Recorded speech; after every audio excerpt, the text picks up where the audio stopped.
তুমি শুধু আমার, তুমি ভাবো না তা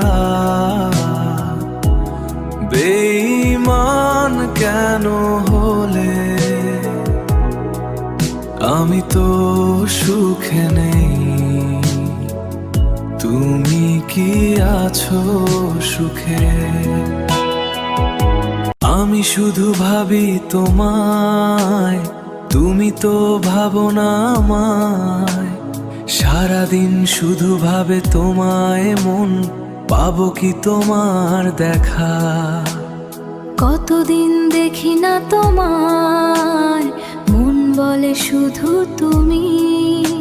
জীবনের সবটুকু ভালোবাসা তোমায় দিছি, তুমি কি দিয়েছো আমায়? দাওনি কেন জানতে চাবো না, ফিরে এসে দেখবে এখনো আছি তোমার। বিধাতা তোমার আমার মিলন লিখতে পারে না। তুমি আমার সাথে কেন করছো? যেখানে আছো সেখানে কি সুখে আছো? ভুল বুঝে কি লাভ হলে? আসো শুরু করি আবার।